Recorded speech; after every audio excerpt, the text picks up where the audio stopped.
네, 기초입문과정 6번째 시간은 부동산 거래 정보망이라고 하는 단원과 기본윤리 두 개의 단원을 이제 정리해 보도록 할 겁니다. 먼저 부동산 거래 정보망이 무엇인가 그 개념에 대한 이해부터 하셔야 되는데요. 실제 공인중개사법 조문에도 이 표현이 나옵니다. 개업공인중개사 상호 간에 중개대상물의 중개에 관한 정보를 교환하는 체계, 이것을 부동산 거래 정보망이라고 한다는 거죠. 근데 이 정보를 교환하는 체계는 컴퓨터 통신망입니다. 그러니까 쉽게 말해서 하나의 인터넷 사이트라고 생각을 하시면 되죠. 근데 키워드는 개업공인중개사 상호간이라고 하는 말입니다. 개업공인중개사 상호간이라고 하는 표현은 쉽게 이해하면 개업공인중개사 지들끼리만 그 뜻이에요. 오직 개업공인중개사인자만 들어와서 정보를 공개할 수 있고 오직 개업공인중개사인자만 들어와서 정보를 검색할 수 있는 개업공인중개사 그들끼리만의 폐쇄적인 정보교환 프로그램, 인터넷 사이트를 부동산 거래 정보망이라고 한다는 겁니다. 그런데 그런 개업공인중개사 상호간의 정보교환 체계인 부동산 거래 정보망을 설치 운영하려면 국토교통부 장관으로부터 지정을 받아야 됩니다. 그리고 부동산 거래 정보망을 운영하는 거래정보사업자로 지정을 받아야 되는데 그 지정을 받은 자를 일컬어서 거래정보사업자라고 부르게 된다는 거죠. 그러니까 부동산 거래정보망은 하나의 인터넷 사이트고요. 그 정보망의 가입 이용 자격은 개업공인중개사에게만 부여되는데 그런 정보망을 설치 운영하는 운영자가 바로 거래정보사업자라는 거죠. 거래정보사업자가 되려면 국토교통부 장관의 지정을 받아야 한다는 것이고요. 근데 왜 이러한 제도를 도입했는지는 조문 속에 입법상 표현을 그대로 보면 정보 공개, 유통 촉진, 공정한 부동산 거래 질서의 확립을 위하여 부동산 거래 정보망 설치 운영할 자를 국토부 장관이 지정할 수 있다라고 규정하고 있거든요. 그러면 어떻게 부동산 거래 정보망이 정보 공개, 유통 촉진, 공정한 부동산 거래 질서 확립에 기여하게 되는가? 이거는 정보망을 통해서 어떻게 거래가 성사되어 가는가를 도식화해 보시면 쉽게 개념 이해를 하실 수가 있습니다. 자, 예를 들어서 어떤 부동산 거래 정보망 하나가 지금 설치가 되어 운용되고 있답니다. 그런데 어느 날 A라고 하는 자가요, 이 부동산 거래 정보망에 접속해 들어가서 정보망에다가 특정한 일동의 건물을 매물로서 등록을 하더라는 거죠. 그러면 정보망에 접속해 들어가서 특정한 일동의 건물을 매물로 등록을 했다는 사실만으로도 우리는 A의 신분을 알 수 있죠. A는 뭐 하는 사람이죠? 개업공인중개사일 것입니다. 왜냐하면 정보망이란 개업공인중개사 상호 간의 정보교환 체계이기 때문에 오직 개업공인중개사만 들어가서 정보 공개할 수가 있는 거거든요. 자, 그런데 A 개업공인중개사가 정보망에 들어가 특정한 일동의 건물을 팔겠다고 매물로 등록했다는 것만 봐도 A와 중개계약을 체결했었던 의뢰인은 어떠한 의뢰인이었는지를 우리가 알 수 있죠. 어떤 의뢰인이었을까요? 건물 그렇죠. 도 의뢰인이죠. 매도 의뢰인과 중개계약을 체결한 개업공인중개사이니 매도 의뢰인이 의뢰한 매물을 등록하게 되었겠죠. 그러면 이 매도 의뢰인이 직접 정보망에 접속해서 자기가 팔 물건을 등록하지 못하나요? 못합니다. 왜냐하면 부동산 거래 정보망은 개업공인중개사 상호 간의 정보교환 체계인 것이기 때문에 그렇습니다. 자, 그런데 어느 날 B라고 하는 자가 이 부동산 거래 정보망에 접속해 들어오더니 다른 개업공인중개사들이 등록한 많은 매물들을 특정한 조건에 맞추어서 검색을 하더라. 그러면 정보망에 접속이 가능했고 정보망에 공개된 물건들을 검색할 수 있었다는 사실만으로도 우리는 B의 신분을 알 수 있죠. B 뭐 하는 사람이죠? 개업공인중개사일 겁니다. 그리고 A와는 달리 비개업공인중개사는 정보망에 들어와 매물 정보를 검색했다는 사실만으로도 B와 중개계약을 체결한 의뢰인이 누구인지 알 수 있겠죠. 매수 의뢰인이겠죠. 매수 의뢰인과 중개계약을 체결한 개업공인중개사이니 매수 의뢰인이 의뢰한 매물이, 즉 매수 의뢰인이 요구하는 조건이나 가격에 맞는 물건이 혹시 이 정보망에 다른 개업공인중개사의 정보 공개로 인해 떠 있지 않을까 들어와 찾아본 거겠죠. 찾는 과정에서 보니까 A 개업공인중개사가 매도 의뢰인의 의뢰를 받아 등록한 이 물건이 B 개업공인중개사와 중개계약 체결한 매수 의뢰인이 요구하던 조건이나 가격이 맞더라. 그러면 B 개업공인중개사는 정보 공개한 매물 등록한 A 개업공인중개사에게 연락을 취하겠죠. 그래서 A, B 두 개업공인중개사의 협력적 중개로 이 매도 의뢰인과 이 매수 의뢰인 간의 한 건의 건물의 매매 계약이 체결되면서 중개가 완성이 될 겁니다. 자, 이것이 아주 간단하게 본 정보망을 통해 거래가 성사되어 가는 과정이거든요. 그런데 우리나라에서 전통적인 보편적인 중개 활동은 이런 방식으로 이루어지게 된다는 거죠. 일동의 건물을 소유하고 있는 자가 자기가 소유하고 있는 물건을 매도하기 위해서 개업공인중개사의 조력을 받고자 한답니다. 그래서 A는 건물을 매도하기 위해서 C라고 하는 개업공인중개사에게 건물을 매도 의뢰하여 C와 매도인 간의 중개계약이 체결되어 이제 매도 의뢰인이 되었습니다. 그러면 C 개업공인중개사가 독자적인 중개활동을 통해서 이 매도인이 팔겠다는 가격에 살 의향을 가지고 있는 매수인을 찾아야 되겠죠. 그리고 그 매수인과 개업공인중개사가 중개계약을 체결하고 이제 C 개업공인중개사의 중개로 이 매도인과 저 매수인 간의 한 건의 매매 계약이 체결되면서 중개가 완성되는 과정. 이게 일반적이고 보편적인 중개 완성의 과정입니다.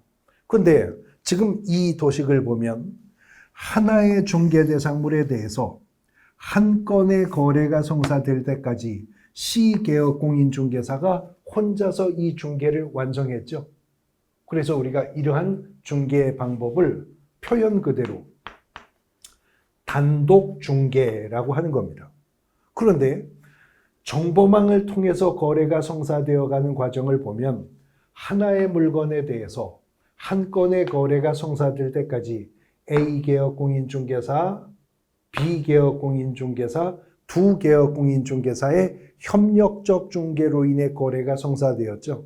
그래서 이런 방식의 중개를 공동중개라고 합니다. 그런데 공인중개사법상의 중개는요, 단독 중개도 인정이 되고 공동중개도 인정이 됩니다만 이러한 공동중개가 정보 공개, 유통 촉진, 공정한 부동산 거래 질서 확립에 기여하는 바가 크기 때문에 그러한 공동중개를 활성화하기 위한 수단으로 도입을 한 제도가 바로 저 부동산 거래 정보망이라고 하는 제도라는 거죠. 근데 문제는 그러한 부동산 거래 정보망을 무분별하게 아무나 설치 운영하도록 하면 오히려 거래 질서 문란의 우려가 있으니까 그런 부동산 거래 정보망을 설치하여 운영하려면 국토교통부 장관으로부터 지정을 받아야 한다는 거죠. 그리고 부동산 거래 정보망을 설치 운영할 자로 국토교통부 장관에게 지정을 받은 자를 거래정보 사업자라고 부르기로 한다는 겁니다. 그러면 답하실 수 있어요? 거래정보 사업자가 되려면 누구에게 뭘 받아야 된다고요? 국토교통부 장관으로부터 지정을 받아야 돼요. 그러면 지정을 받기 위해 요구되는 조건과 지정의 절차는 어찌 되는가 하는 것이 이제 이어지는 단원의 내용일 수밖에 없겠죠. 일단 거래정보사업자로 지정을 받기 위해서는 부가통신사업 신고를 한 자로서 구체적인 추가 지정의 요건을 구비해야 한다라고 하는 것인데, 앞서서 제가 부동산 거래정보망은 인터넷 사이트라고 했잖아요. 그러니까 일단은 거래정보사업자가 되려면 전기통신사업법 규정에 의한 부가통신사업자로서 신고가 된 자이면서 이제 아래의 요건들을 충족해야 한다는 것입니다. 이 부가통신사업자라고 하는 것은 전기통신사업법상 SK텔레콤, LGU+, KT 이런 걸 기간통신사업자라고 하죠. 이런 기간통신사업자가 설치한 통신망이나 통신회선을 이용해 사업을 하는 자들을 부가통신사업자라고 합니다. 가장 대표적으로 카카오톡 서비스가 바로 이 부가통신사업자인 거잖아요.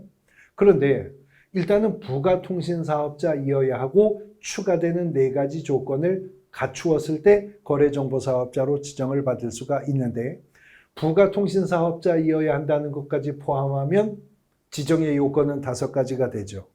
근데 공인중개사 시험은 오지선다형 객관식으로 출제가 되니 지정의 요건도 빈번하게 출제되어 왔음을 우리가 예측해 볼 수 있습니다. 실제로 그랬고요. 자, 먼저 지정의 요건들을 보면 첫 번째는 군소정보망들이 난립되는 것을 막겠다는 입법의 의도가 보입니다.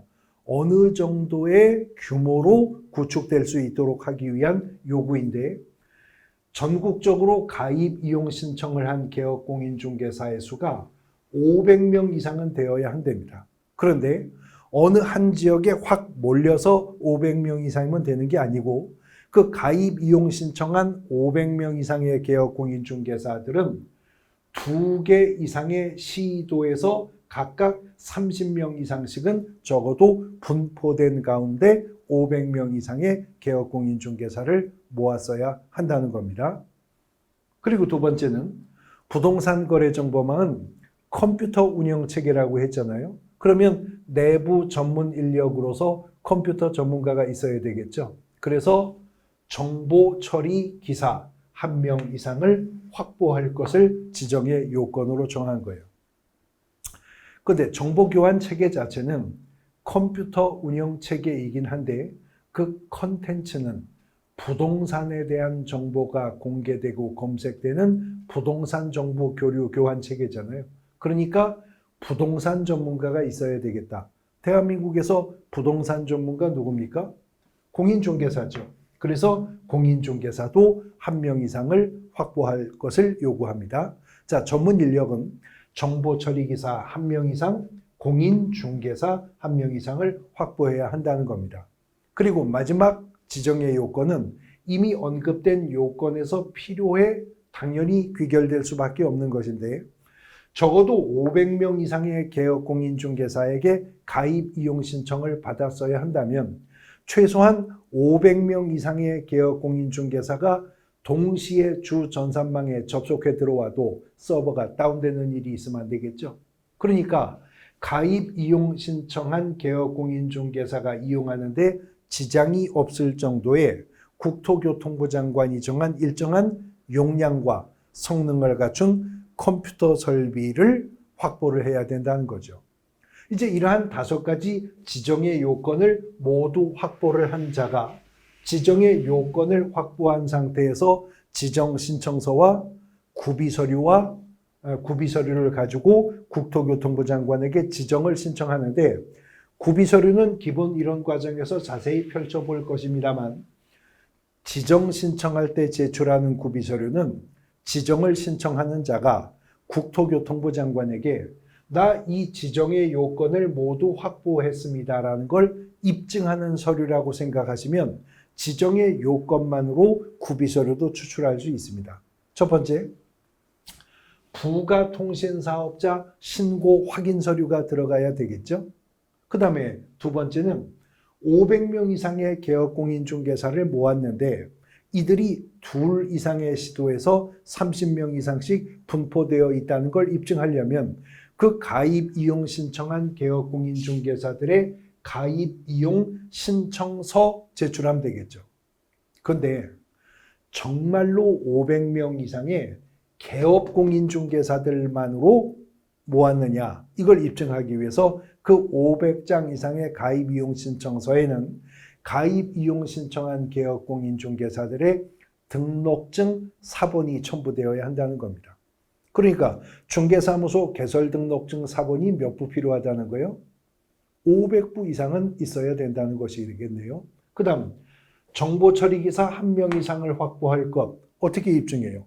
정보처리기사 자격증 사본 제출하면 되겠죠.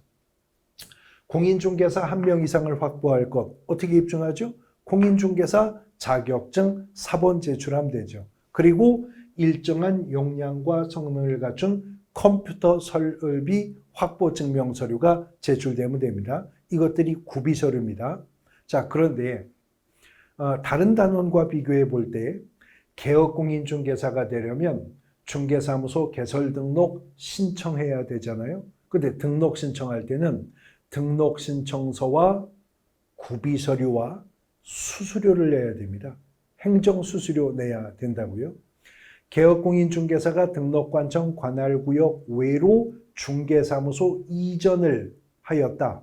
그럴 때는 이전 후 등록관청에 이전 신고서와 함께 등록증 재교부 수수료 내야 됩니다. 법인인 개업공인중개사는 분사무소 설치할 수 있다고 앞에서 배우셨죠? 분사무소 설치 신고할 때도 설치 신고서와 구비서류와 수수료 내야 됩니다. 수수료 내야 됩니다. 나중에 우리가 저 뒤에 보칙이라고 하는 부분에 가서 공인중개사법상 행정수수료 내야 되는 경우를 또 묶어서 공부할 건데요. 6가지 경우입니다. 공인중개사 시험에 응시할 때 응시수수료, 자격증 재교부 신청할 때 수수료, 중개사무소 개설 등록 신청할 때 수수료, 등록증 재교부 신청할 때 수수료, 법인이 분사무소 설치 신고할 때 수수료, 분사무소 설치 신고 확인서 재교부 신청할 때 수수료 내야 돼요. 이렇게 6번 공인중개사법에 행정수수료 내라는 말이 나온다고요. 근데 그 면면을 보면 다 시도지사 아니면 시장군수 구청장이 수수료 달라고 합니다.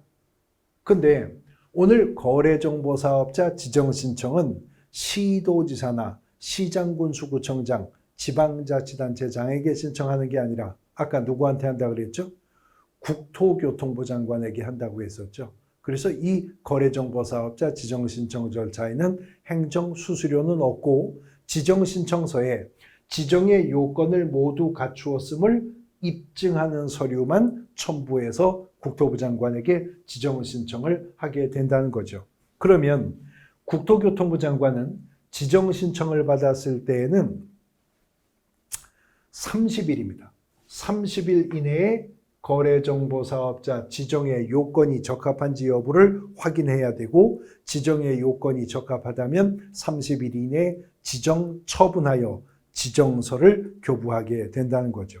그러면 지정을 받아 거래정보사업자가 된 자는 이제 내가 정보망을 어떻게 운영할 것인지 이른바 운영규정이라고 하는 것을 제정해서 다시 국토교통부 장관에게 승인을 얻어야 되는데 이 운영규정의 승인은 지정을 받았다면 지정을 받은 날로부터 3개월 이내에 해야 돼요. 3달 안에 운영규정이라는 걸 정해서 국토부 장관에게 승인을 얻어야 하고 운영규정을 변경하고자 한다면 먼저 변경 승인을 얻어야 변경된 운영규정에 따라서 정보망을 운영할 수 있습니다. 어쨌거나 승인된 운영규정에 따라 부동산 거래 정보망을 운영을 해야 되는데 그 운영은 지정을 받았다면 정당한 사유가 없는 한 1년 이내에는 부동산 거래 정보망을 설치 운영하도록 하고 있습니다. 자, 이러한 절차를 거쳐 정보망을 설치 운영하는 자를 뭐라고 한다고요? 거래정보사업자라고 한다고 했어요. 그러면 그러한 정보망을 이용할 수 있는 자격은 누구에게 있다? 개업공인중개사에게만 있는 거죠. 그래서 운영주체인 거래정보사업자와 이용주체인 개업공인중개사 상호 간에 또 권리와 의무가 발생하게 되는데, 먼저 이런 부동산 거래정보망을 설치 운영하는 운영주체인 거래정보사업자는 정보망을 운영할 때는 개업공인중개사에 한하여 정보공개 의뢰를 받아야 한답니다. 다시 말해 개업공인중개사가 아닌 자에게는 정보공개 의뢰받아서는 안 된다는 거죠. 왜냐하면 부동산 거래정보망은 개업공인중개사 상호 간의 정보교환 체계인 거니까요. 또 거래정보사업자는 개업공인중개사가 의뢰한 내용과 다르게 정보를 공개 의뢰하면 안 됩니다. 의뢰한 내용 그대로 정보를 공개해야 됩니다. 또 거래정보사업자는 개업공인중개사에 따라 차별적인 정보공개 의뢰를 받아도 안 된다는 거죠. 이러한 개업공인중개사의 정보공개 방법 위반은 지정이 취소될 수 있는 사유일 뿐만이 아니라 1년 이하의 징역 또는 1,000만 원 이하의 벌금형에도 해당하는 행정형벌 사유인데요.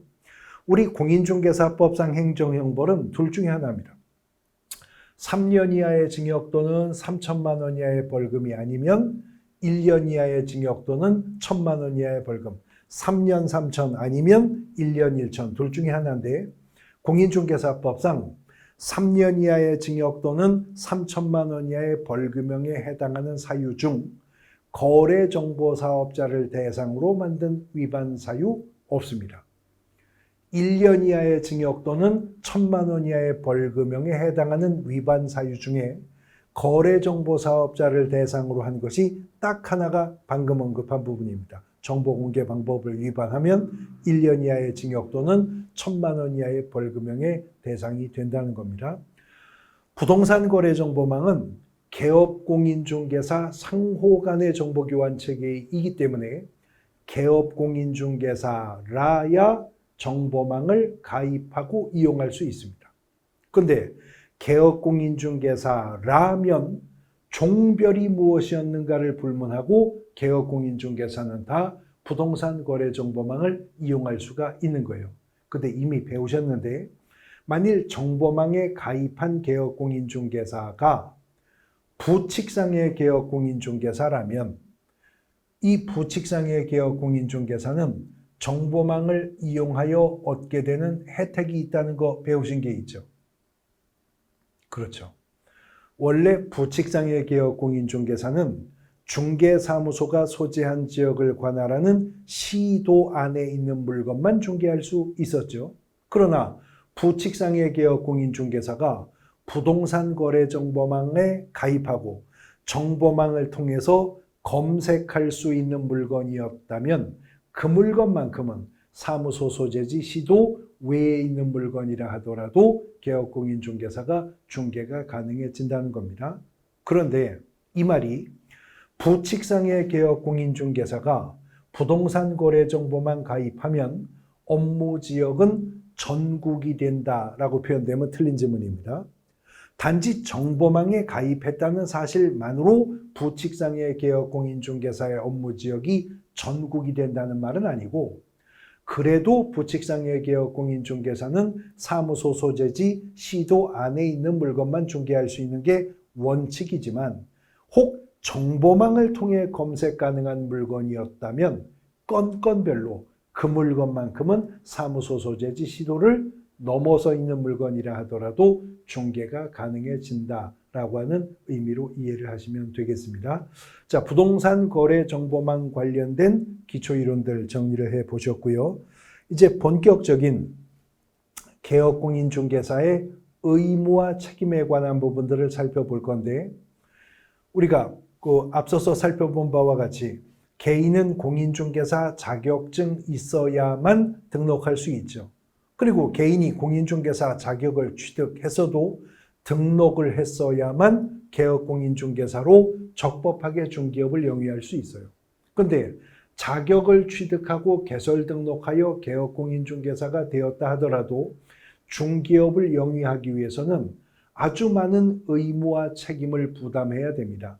중개대상물 확인 설명 의무, 거래계약서 작성 의무, 손해배상 책임을 보장하는 업무 보증 설정 의무 등등등의 많은 의무와 책임이 있는데, 본격적인 개업공인중개사의 의무와 책임이 언급될 때 맨 먼저 기본 의무라고 하는 부분이 언급되고 있거든요. 그래서 기본 의무에 관한 부분들을 먼저 짚어보려고 하는데, 이 기본 의무는요, 공인중개사법에 29조가 규정을 두고 있어요. 근데 공인중개사법 29조는 1항과 2항으로 규정되어 있습니다. 이 둘 다 공인중개사법 29조에 규정이 되어 있는데, 1항은 개업공인중개사 및 소속공인중개사는 전문 직업인으로서 지녀야 할 품위를 유지하고 신의와 성실로서 공정하게 중개 관련 업무를 수행하여야 한다라고 규정합니다.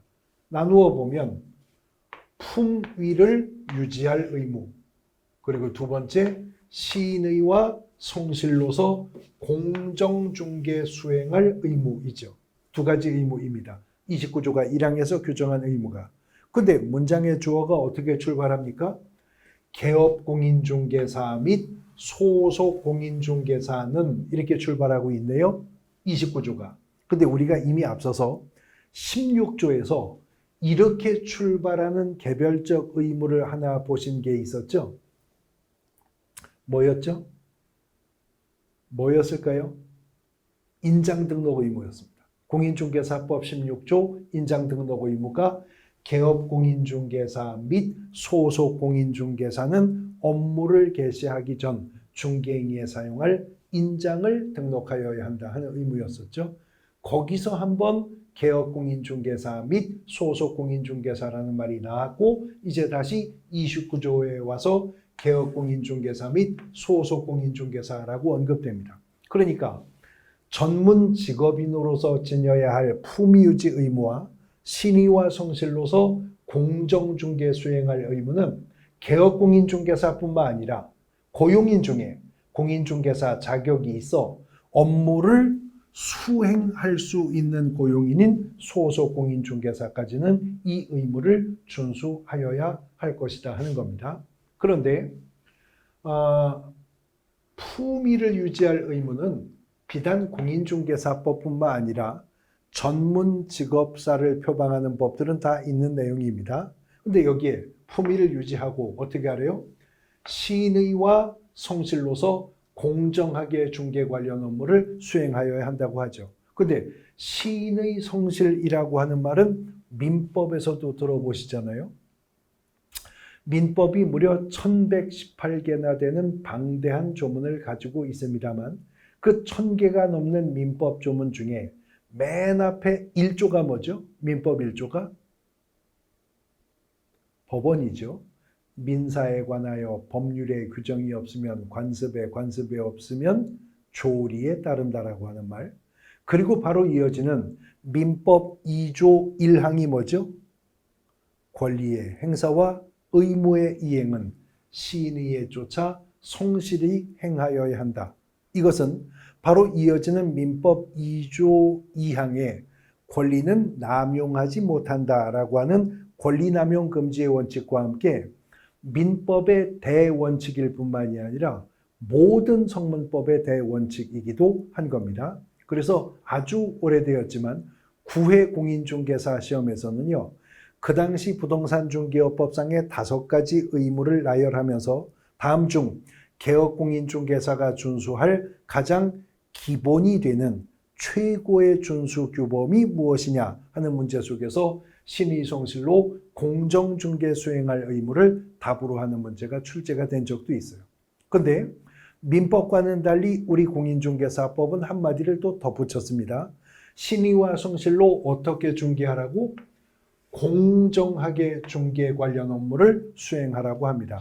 이 표현을 하고 있는 이유는 개업공인중개사도요, 의사, 약사, 변호사, 법무사처럼 전문 직업인입니다. 근데 다른 전문 직업인들과는 달리 개업공인중개사의 본업인 중개행위가 갖는 특수성이 있죠. 중개라는 것은 거래 당사자 간의 권리득실 변경을 알선하는 게 중개잖아요. 그런데 언제나 개업공인중개사가 만나는 양 거래 당사자들은 이해관계가 첨예하게 엇갈리는 자들이에요. 비싸게 팔고 싶은 매도인과 싸게 사고 싶은 매수인 간의 거래 조건을 개업공인중개사가 교섭하여 알선하죠. 그러면 어느 한쪽 편들면 안 되겠죠. 양 의뢰인을 공평하게 동가치로 판단해야 될 공정중개 수행 의무는 개업공인중개사의 가장 기본이 되는 최고 준수 규범이 된다는 겁니다. 자, 근데 같은 29조인데요. 29조 1항은 이렇게 개업공인중개사 및 소속공인중개사에게 이런 의무가 있다고 말했는데 29조 2항은 두 문장으로 구성되어 있거든요. 조문이. 근데 두 문장이 모두 다 개업공인중개사 등은, 개업공인중개사 등이 이렇게 출발합니다. 앞서서 언급을 한 적이 있는데 우리 공인중개사법 조문 속에서 개업공인중개사 등자가 나오면 이 등 한 글자 속에 누가 들어있다고요? 소속공인중개사, 중개보조원, 법인인 개업공인중개사의 임원 또는 사원이 등 한 글자 속에 다 들어있다는 거죠. 그래서 그런 개업공인중개사 등은 이 법 및 다른 법률에 특별한 규정이 있는 경우를 제외하고는 그 업무상 알게 된 비밀을 누설하여서는 안 된다. 개업공인중개사 등이 그 업무를 떠난 후에도 또한 같다는 거죠.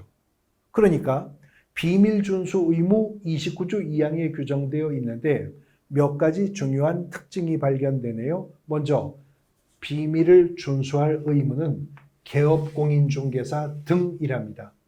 개업공인중개사 및 소속공인중개사뿐만 아니라 중개보조원과 법인인 개업공인중개사의 임원 또는 사원까지도 비밀 준수해야 된다는 거죠. 심지어는 개업공인중개사 등이 그 업무를 떠난 후에도 또한 같다 그랬으니까 전직 개업공인중개사, 왕년의 소속공인중개사, 한 시절 중개보조원 했었던 자들, 이들도 다 비밀 준수해야 된다는 특징이 있습니다. 그런데 이렇게 비밀 준수는 중개보조원까지도 전현직을 막론하고 준수해야 되는 의무이지만 준수의 예외가 인정이 된다는 거죠. 그리고 29조 2항은 아예 예외를 인정하면서 출발해요. 이 법 및 다른 법률에 특별한 규정이 있는 경우를 제외하고 그렇다 그럽니다. 그러니까 이 법, 공인중개사법이나 아니면 어떤 다른 법률에 규정된 의무 이행에 따르는 보호법익이 비밀 준수 의무 이행보다 크다면 예외적으로 비밀 준수하지 않을 수 있다는 거죠. 예를 들어서 매도 의뢰인이 매도 의뢰하면서 그 매물이 가지고 있는 중대한 하자에 대해서 비밀 준수를 요청했다고 해서 개업공인중개사가 매수 의뢰인에게 성실정확하게 확인 설명해야 될 의무를 생략할 수 없다는 거죠. 그거는 이 법에 특별한 규정이 있는 거니까. 또 굳이 이 법이 아니라 하더라도 저 법이나 그 법에 의해 예를 들어 개업공인중개사가 의뢰인으로부터 비밀 준수를 요청받은 사안이 탈세와 관련된 사안이었는데 지금 세무공무원이 적법한 절차를 거쳐 직무상 질의하여 답변해야 될 의무가 생겼다든가 아니면 개업공인중개사가 법원 혹은 국회 청문회 등에서 선서한 증인으로 출석하여 증언 진술해야 될 의무가 발생했다든가 뭐 이런 경우 등에서 비밀 준수는 예외가 인정된다는 거죠. 그 다음에 가장 중요한 비밀 준수 의무의 특징인데요. 비밀 준수 의무를 위반하면 1년 이하의 징역 또는 1,000만 원 이하의 벌금형의 대상이 됩니다. 우리 공인중개사법상 행정형벌은 3년 이하의 징역 또는 3,000만 원 이하의 벌금이 아니면 1년 이하의 징역 또는 1,000만 원 이하의 벌금형 둘 중에 하나라고 그랬죠. 근데 비밀 준수 의무 위반은 그 중에 3년 3천 사유는 아니고 1년 1천 사유라는 거죠. 근데 비록 개업공인중개사 등이 위법하게 비밀 준수 의무를 위반했다 하더라도 비밀 준수 의무 위반만큼은요, 피해자가 불처벌의 의사를 명시하면, 명확히 표시하면 처벌할 수가 없습니다. 이 피해자가 불처벌의 의사를 명시하면 처벌할 수 없게 되는 범죄, 이것을 일컬어서 반의사불벌죄라고 합니다. 피해자의 명시적인 불처벌의 의사에 반하여 처벌할 수 없는 범죄, 그 뜻입니다. 근데 우리 공인중개사법에 위반 사유들 많잖아요. 그 중에 행정형벌의 대상이 되는 사유들 많고요. 근데 반의사불벌죄가 적용되는 것은 오직 비밀준수 의무 위반밖에 없다는 겁니다. 예를 들어서 개업공인중개사가 거래상 중요사항에 관해서 의뢰인의 판단을 그르치게 했다. 이거 1년 이하의 징역이나 1,000만 원 이하의 벌금형에 해당되는데 피해자가 불처벌의 의사를 명시했어도 위법성을 판단해 처벌할 수 있는 것입니다. 개업공인중개사가 법정중개보수 초과해서 금품받았다. 준 의뢰인이 불처벌을 요구해도 위법성에 따라 1년 이하의 징역이나 1,000만 원 이하의 벌금형 내릴 수 있습니다. 그런데 개업공인중개사가 위법하게 비밀준수 의무를 위반했는데요. 비밀을 요구한 의뢰인이 판사님, 내가 저 개업공인중개사가 내가 부탁한 비밀을 준수해 주지 않은 거 괘씸하다고 생각하지만 그래도 한 동네 사는데 형사처벌까지 받는 건 제가 원치 않습니다. 처벌하지 마십시오. 그랬다면 판사는 1년 이하의 징역도 1,000만 원 이하의 벌금형도 선고할 수가 없게 된다는 거죠. 공인중개사법의 유일한 반의사불벌죄가 적용되는 의무 위반이 바로 비밀준수 의무라고 하는 점 또 기억하고 계셔야 됩니다. 어쨌거나 품위를 유지할 의무와 신의와 성실로 공정중개 수행할 의무는 공인중개사법이 29조에서 1항을 통해 규정하고 있다고 했어요. 비밀을 준수할 의무는 공인중개사법이 29조 2항을 통해 규정하고 있다고 했습니다. 그런데 공인중개사 법령에는 규정이 없는데도 학설과 판례에 의해서 개업공인중개사가 준수를 부담받는 기본 의무가 바로 선량한 관리자로서의 주의 의무인데 우리가 선량한 관리자로서의 주의 의무를 선관주의 의무라고 약칭하여 표현하기도 하죠. 그러나 공인중개사법 어디에도 개업공인중개사가 선관주의 의무가 있다라는 직접적인 규정은 없습니다. 단 부동산 중개계약이 어떤 법적 성격을 가지고 있는가를 규명하는 많은 판례 중에 이런 대법원 판례가 있어요. 공인중개사법상의 중개계약은 민법 중 위임이라고 하는 계약과 유사한 비전형 계약이라는 거죠. 부동산 중개 계약은 민법상 위임 계약과 유사한 비전형 계약이라는 겁니다. 그래서 공인중개사법상의 중개계약 관계 속에서 중개의뢰인으로부터 중개의뢰를 받고 있는 이 개업공인중개사는 마치 민법상 위임이라고 하는 계약 속에서 위임인으로부터 위임을 받고 있는 수임인이요. 위임계약에서 위임인으로부터 위임을 받고 있는 수임인과 비스무리하다라고 유사하다라고 대법원 판례가 보는 겁니다. 그런데 공인중개사법에는 규정이 없는데 우리 민법 681조는 위임계약에서 위임인으로부터 위임을 받은 수임인은 선량한 관리자로서의 주의로 타인의 사무 처리할 의무를 규정하고 있다는 거죠. 그러니까 공인중개사법에 별도의 규정이 없다 하더라도 그런 민법 중 위임계약 관계 속에서의 수임인의 지위와 유사한 공인중개사법상의 개업공인중개사는 그 선량한 관리자로서의 주의 의무 준수가 인정된다라고 하는 겁니다. 그래서 개업공인중개사에게 선관주의 의무가 인정되는 것이지, 공인중개사법이 직접적인 규정을 통해 선관주의 의무가 있다고 규정을 통해서 밝히고 있는 의무는 아니라는 점이 비밀준수 의무, 신의와 성실로 공정중개할 의무, 품위유지 의무와 비교가 되는 차이점이다라고 하는 겁니다. 개업공인중개사의 기본윤리라고 하는 부분들 살펴보셨고, 이제 이어지는 의무들은 현장 실무상 개업공인중개사가 구체적으로 실현해 나가야 될 개별적 의무들로서 중개대상물 확인설명 의무, 확인설명서 작성 의무, 거래계약서 작성 의무, 또 업무보증 설정 의무, 여러 가지 의무들. 그런데 공인중개사법상의 의무는요, 이렇게 뭘 해야 할 의무만 있는 것이 아니라 하면 안 되는 부작위 형태로 준수해야 될 의무들도 있습니다. 이것을 또 일컬어 금지행위라고 해서 이어지는 33조에서 언급되게 될 겁니다. 개업공인중개사의 기본 윤리까지 기초이론과정 6번째 강좌에서 살펴보셨습니다. 오늘 수업은 여기까지 하겠습니다. 수고하셨습니다.